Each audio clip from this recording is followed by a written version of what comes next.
البيئة المحيطة مهمة جدا في صناعة السينما في هوليوود. احنا هنا النهاردة في استوديو اسمه كرييت ذس، واللي هم بيجيبوا سكرين عشان يوروا الأماكن اللي تقدر تستخدم في الصناعة الهوليودية. تعالوا نشوف بالتفصيل.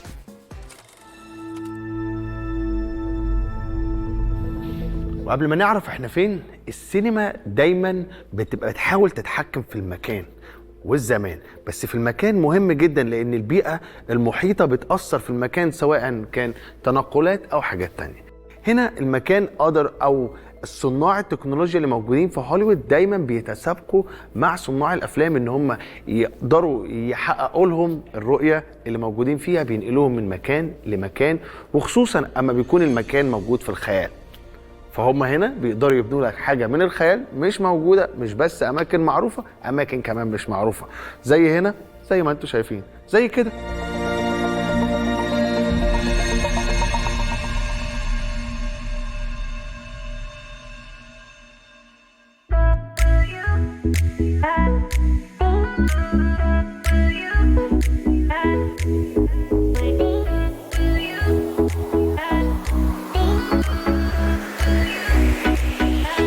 Tell me a little bit about Create This. Well, I guess that's why you're here. It's the beauty of the technology that we can make a virtual environment and transport you to anywhere you want to go. We've kind of carved a niche for ourselves, figuring out XR with projections. And let me take you to the place that on the screens behind us, we are rendering 3D in camera. And that is the magic of what we do here. Wow.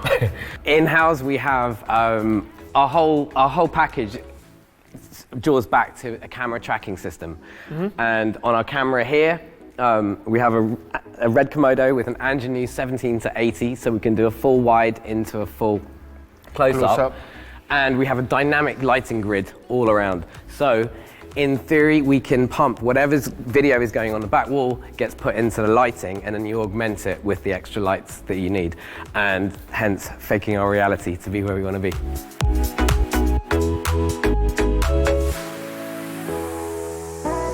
Wow. So this is a one-stop shop, so I can come here without lighting, without camera, and without location. And I can stand here. And that's the beauty of it, is like, it literally, if you're like, we need to shoot tomorrow, we're ready. Now, obviously there's an environment build, and some things are built, you know, we'll go over to our tech desk later on and see how that works, but we can build any environment. There's a time, you know, to build the environment, and then we are in that place. So saving on location, the lighting, the cameras, the production supplies, everything is here. We've tried to make it as efficient and, you know, as fun and efficient as possible. Don't let this moment go.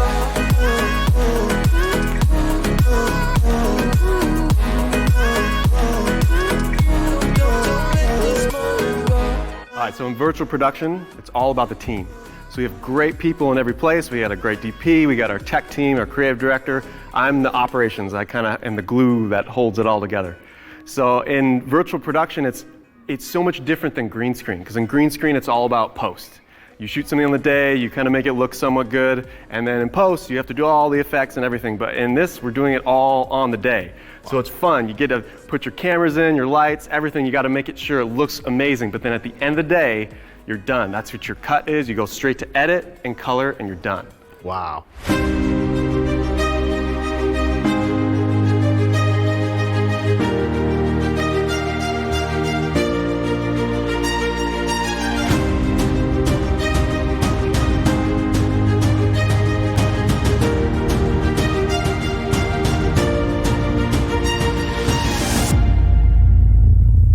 منظر الغروب خلاب وطبيعي وجميل، وخصوصا ان هو مش موجود في الحقيقة. وبكده اعتمدت الصناعة الهوليودية ان هم لازم يتحكموا في المكان والبيئة المحيطة.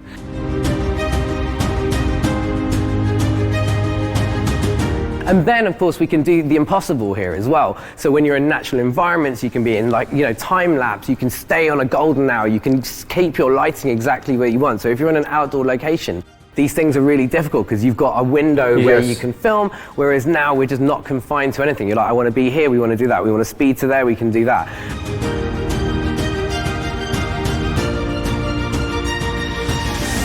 it's life, it's going on. There is like air blowing into the leaves, and the branches are moving. So it's kind of like interacting with the situation. Yeah, and also as an actor or as a host or the talent, no one really got into it to be in green screen where you can't see. At least this, you feel like you're immersed and you're there, and it's like it's clearly the future. Yeah. And it's where we wanted to go. And like as the fidelity increases, it's just going to be more and more fun.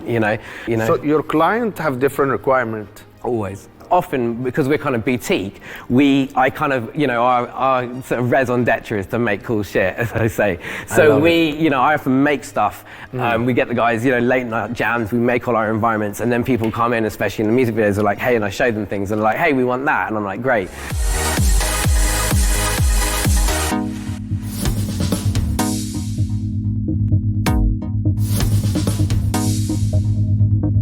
So show me your kitchen.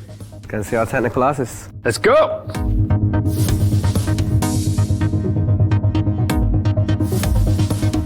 So I'd like to introduce my team. There's Eric, who's our resident Houdini expert. There's my business partner, David, who controls everything. And Byron, our technical director, who runs Unreal Engine and beyond and makes most of the environments that you see on the wall. Wow.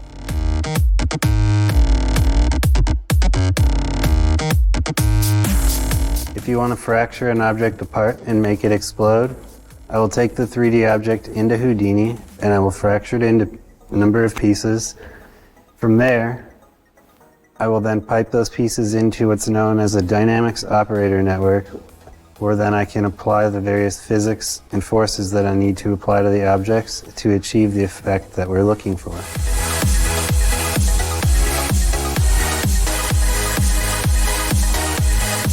So once I receive the 3D file with the simulations and the particles, I input them into Unreal Engine, which is a game engine that runs in real time. We run all of our systems at 24 frames a second because everything that we shoot is 24 frames. So our entire system is actually synced together, so synchronized together, so it all runs at that frame rate. Once we have all the assets and the simulations in Unreal Engine, we create the environments around them that correspond to that environment. So every client might have something different, like a laundromat, an oil rig in the ocean, whatever it is. We start building all the assets in Unreal Engine, and then we have full control over it in real time on the wall. سيبنا من حديث النجوم، دلوقتي هنتكلم عن الكواكب. أنا هنا في الفضاء، وبكده بتكون انتهت جولتنا جوه الاستوديوهات اللي موجودة في هوليوود.